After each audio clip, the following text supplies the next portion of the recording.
I normally don't eat breakfast, but I woke up this morning just craving this leftover pizza. don't judge me. Time to run. Just got back from my run. It was a short run, like literally only a mile. That's okay. That's what I wanted today. Short run, gonna go shower. Then I have exoskeletons to work on. The forearm, the hand, the gauntlet. All right, so got distracted by some shit and didn't get started on the thing after I got out of my shower. Technically on the clock right now, I work for a place called Instacart, which is how I have it's like my normal person job. It's, if you don't know what it is, it's a gig economy job where you go to the grocery store, buy people's food, deliver it to them, they tip you. I actually made pretty good money on it, and unlike being a Uber driver, it doesn't put a shit ton of miles on my car. That being said, I'm working right now and I've gotten 2 batches. A batch is like where you go and pick it up. And I didn't take either of them. One, because there's a couple things I look at. Mostly I look at how much money I'm going to make. I like to look at someone is going to tip me too, because I don't really want to deliver it to some fuck that's not going to tip me. And then I look at where the delivery location is, and 2 things I won't deliver for is if they live in the middle of Denver, because there's never parking down there. And I won't deliver if they're really far away unless it's a very large order, and then sometimes I'll do it. Or if I just feel like working a little bit more to make a little bit more money. But if I'm being choosy when I'm working, I don't deliver far away, and I don't deliver to shitty locations where I can't park. And then I try to take bigger orders if I can, or I'll take smaller orders, short distances, because I can make good money that way too.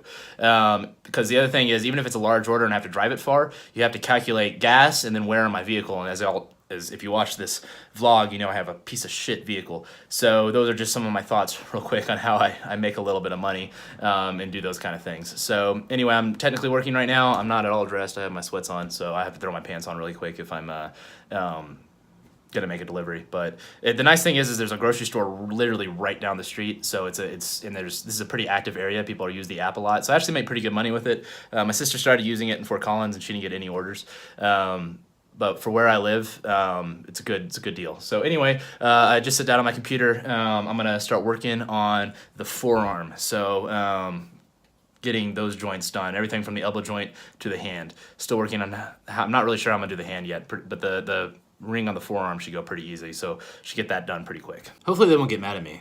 They're getting, I just got some kind of reliability incident for not taking an order. But what the fuck am I gonna do? Take a shit order? Get your shit together, Instacart. Anyway, there's arm attempt 1, and then over here I have these in the Mark 1 folder. So Mark 1, Draft 1, Final. So these are all the final parts for Draft 1. So I keep them in Draft 1 until I know that I'm not going to do them twice, because some of them I thought I might have to do twice. I think the lumbar I did twice. But everyone else I got done in one go. Doesn't mean it was good, but I got it done in all one go, so you can see all the things: arm, head, lumbar, neck, pelvis, shoulder, girdle, shoulder joint, torso.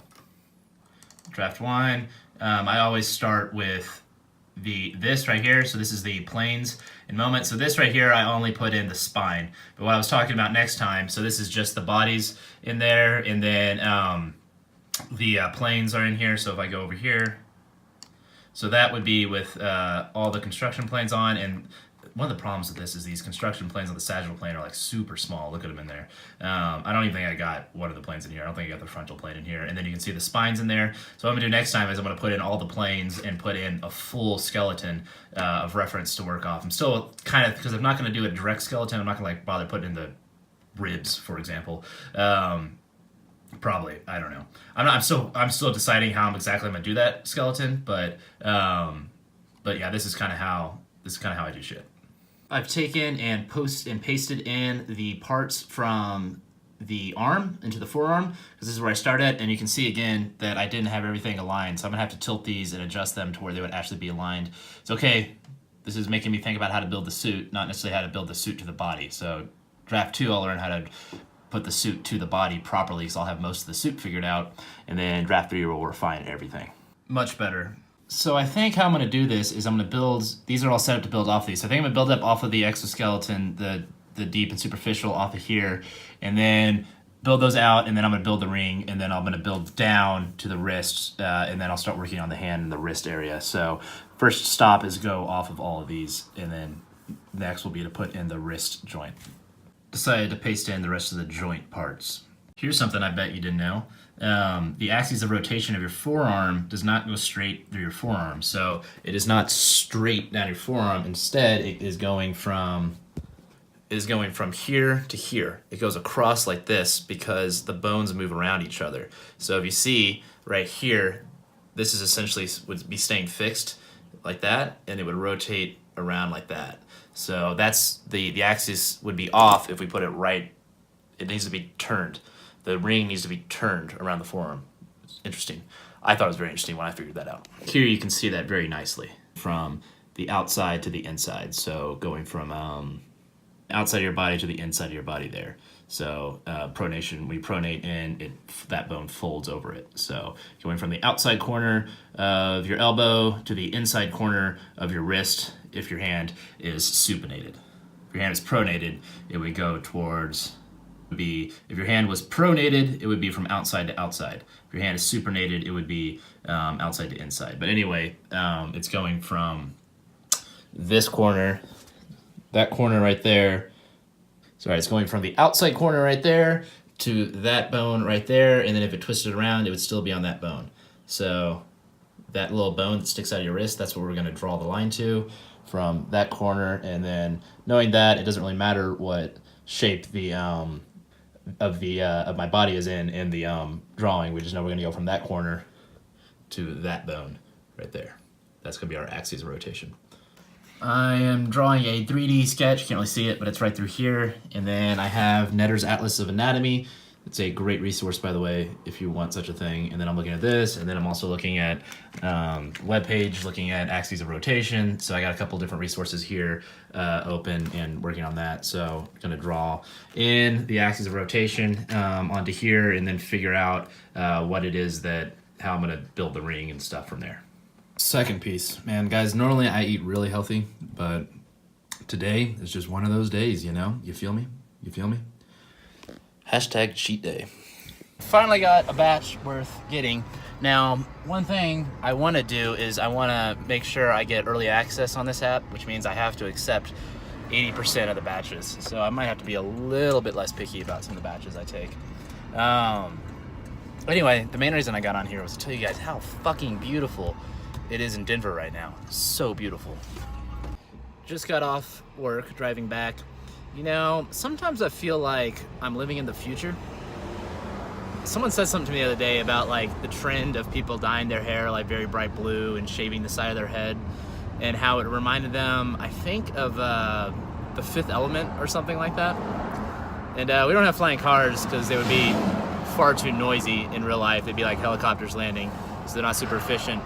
But I feel like that too, you know, like in Denver, there's art everywhere over all the buildings, and I just kind of feel like we're living in Blade Runner or something like that. And super fucking exciting time to be alive. You feel me? We got this line in here. You can see it right there. That is our axis of rotation. And now what I'm gonna do is do something called plane along path in Fusion 360, and that is going to allow me to put a plane on here completely perpendicular to that. And what we're going to do is get pretty close to here. We don't want to be off by there too much. So something like that. That looks pretty good, and that'll give us a perfect axis of rotation. All right, here's my best laid plans going to shit again. If we look here, look how giant that ring is. It worked so well last time, but I think I wasn't properly aligned with the axis of rotation. I was able just to put the ring right around the body. But because the way I have this, I think if my hand was turned more, this would probably have lined up. I don't know what's going on with it, because if this axis of rotation is correct, this thing has to stick out because it's really close up here, but really far away down here. So, fuck. I think I'm going to have to do a sliding ring design like I did on the everywhere else. You know, that same sliding transverse plane ring design that I've done everywhere else. I think it's going to be the only way to do this. Because look at that. That's just too much, right? That's just too much. Bummer. So that may end up messing up my way of making those big rings for like the old school looking Iron Man suits. So that might not be feasible anymore. All right, I was kind of second guessing myself on the axes of rotation of the forearm, so I found this article, in vivo kinematic analysis of the forearm rotating using helical analysis, axis analysis. Essentially, this is what it said. This is what they found. Radial head between the kinematic center and the proximal radial ulnar joint. That is right there and right there where those little pencil marks are. And then that's from to the dorsal region of the ulnar head at the distal radial ulnar joint, which is right there and right there, kind of essentially in between those. And when it says dorsal, it means back of your hand, so up here, so like where that would be on me. Well, I don't know where it would be on me, but if we look at it real quick, what I'm seeing here let me do something. Line, very lightly, you can't super well see it, but the angle is changing very slightly from pronation to supination. Right here, it looks like it's almost, when your hand is over like this, it looks like it's almost straight down the middle over here. But then when it rotates, so it's straight down the middle over here, but then when it rotates over here, it seems like it's running more at an angle like that. So I don't know what to do with that. Right hand from here to here, running at an angle like that, to switching over here. So if I'm running from right there, that doesn't really move. And that seems to move very little. Stays right there to right there. See, this brings it in very slightly. See here, it seems to be angled less this way and maybe angling back a little bit more since it's running that way. If I go all the way over, let's see. It's running from there to there. It's a little bit more center. This may bring back the ring. Moving very slightly. So, let's see. How was I standing here? So if I was standing here, so I was standing like this when I took the video. So I had a little bit more this way and a little bit more than that this way. So if I was out like this, I would say that looks like 135 degrees that way. And then there is your last 45 right there. So not quite the middle. So I was gonna think maybe try to split the difference. We just go, and probably the best thing we can do is just go from where to those points. My best guess of where those points are. It'd be really cool in the future if I got a 3D body scan and an x-ray and I knew exactly where my bones were and my body. That would be awesome. It'd have to be a 3D x-ray too, or a MRI. A 3D MRI of my full body, that would allow me to fit this thing perfectly to me. And then a body scan, so I have all the wet mass, so it fits around me perfectly. And then a MRI, and I can draw in exactly where all the axes of rotations are. And then I would have be going exactly around my body, fitting my body perfectly. That would be amazing. Future shit right there. After looking on YouTube, I'm realizing that this video is probably going to be the definitive YouTube resource for how to find the center of axis of rotation of someone's forearm, which is kind of cool. Anyway, if we look here, right there, that seems to be actually what it was. I was completely had this on the wrong side of the arm.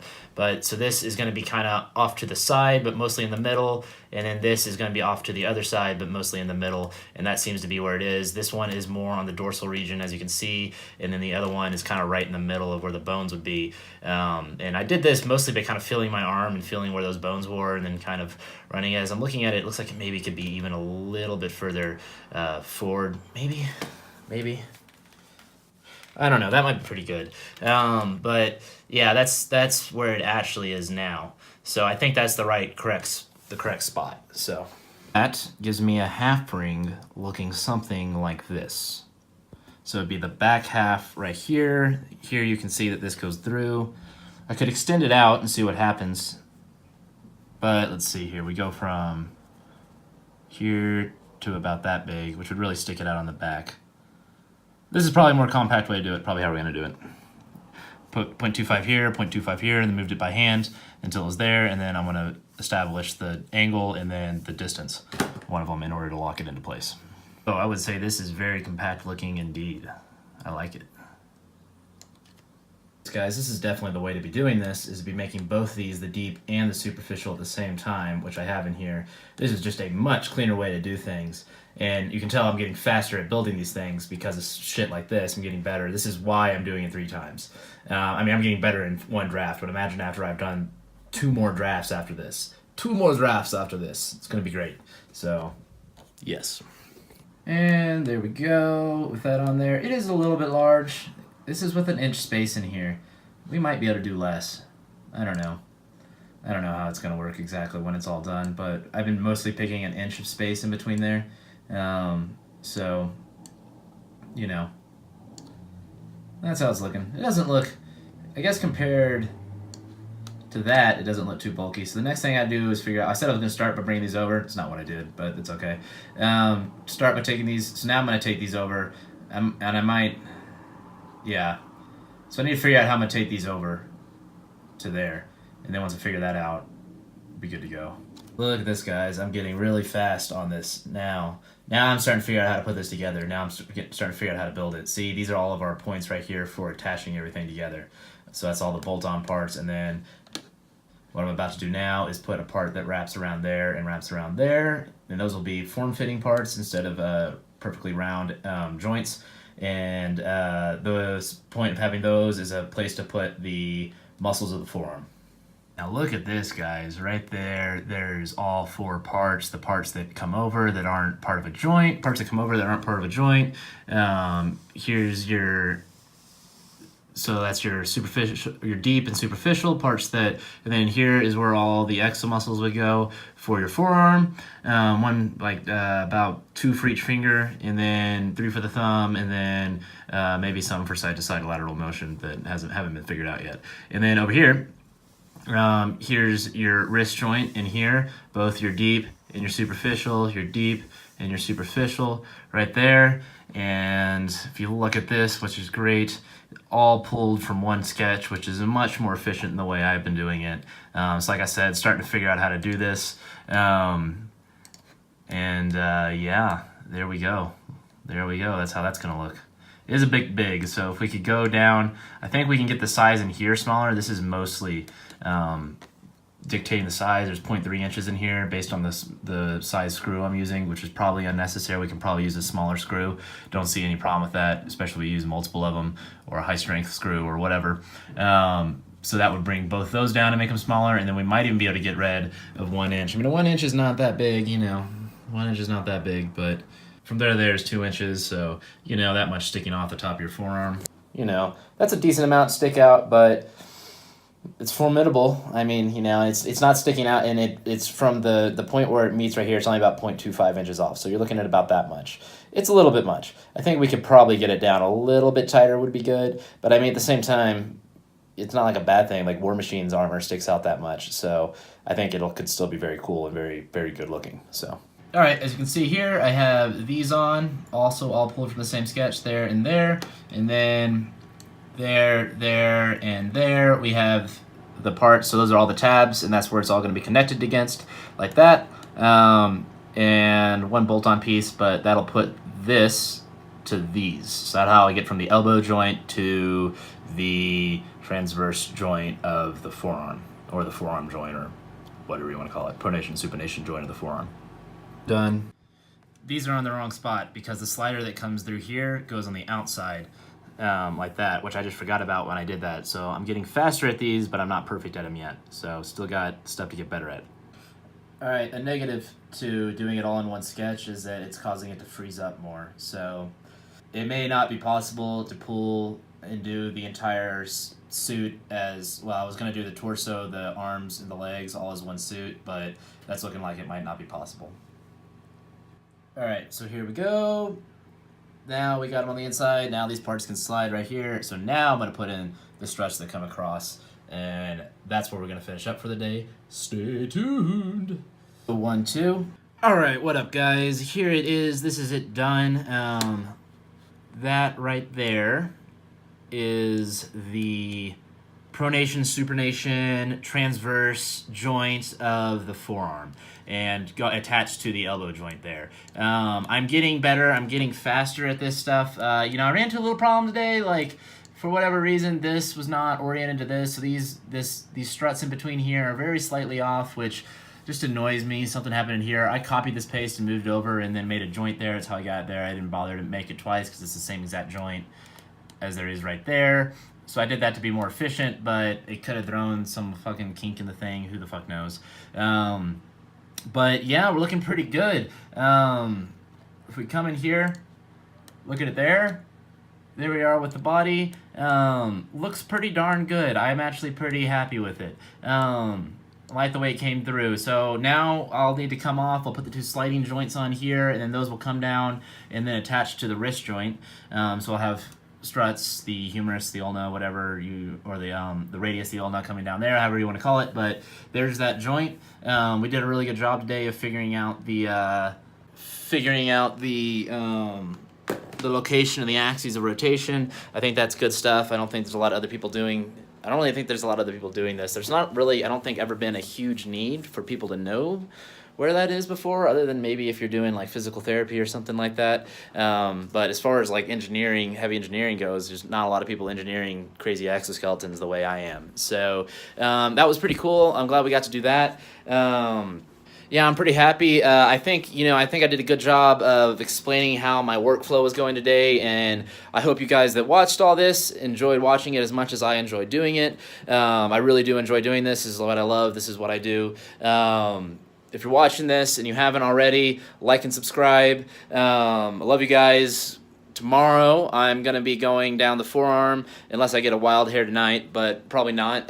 Going down the forearm to the wrist joint, and then we'll be moving to the hand, and then off to the legs, and then we are done with draft 1, and then we have 2 more drafts after that, and then after those 2 drafts, I'm going to have the parts made, weld them all together, and that'll be an exoskeleton. One thing I have to do also as I'm designing this, I'm not going to do on draft 1, but I'm probably going to do on draft 2, is a stand is also going to be water jet cut for this, and it's going to hold the suit out, and then I'm going to get into it, and so I got to figure out, I'm not really entirely sure how I'm putting this thing on yet, because I haven't really figured out how it's even going together yet. So after that, I'm gonna look at draft 1, rethink it. I'm gonna do like a day or probably of just stopping and thinking about what I've done on draft 1 before I start draft 2, and get everything figured out and ironed out as much as possible before moving forward. And then I'll make it. And part of that ironing out and figuring stuff out, one of it's going to be how I'm going to build the joint. One thing is going to be like I'm going to try to define thicknesses of parts. So I'm not kind of figuring it out as I go. I'm going to try to do it at the beginning. I'm going to try to have some of that figured out so I can just go. I think the parts in the arms will be a little bit thinner than the parts in the legs. They're all going to be cut out the same thickness, but I'm talking about the size the other way, the part that I can control. And then building a stand, I'm going to try to figure out how the stand is going to go together. And then when I build the draft 2, I'm also going to build the stand, and I'm sure I'm going to have issues with the stand, figuring out how it goes together. And so remember the stand, so the idea is going to be to put the idea is going to be able to put as much of it together as possible that I can without with still being able to get into it. So most of the deep exoskeleton will go together except for the part that'll bolt down on front. I'm thinking right now the legs will somehow actually be not on, and they'll be kind of pulled up and then hooked on, and then pulled up and then hooked on. I think the arms I'm going to be able to slide into and then slide into because the joints are on the outside, and then the only thing that'll have to happen on the arms is the deep exoskeleton will be completely together on the arms and attached to the back on the sternoclavicular joint. And then those I should be able to slide my arm into, and then bolted on top of those will be the superficial exoskeleton on the arms is what I'm thinking so far.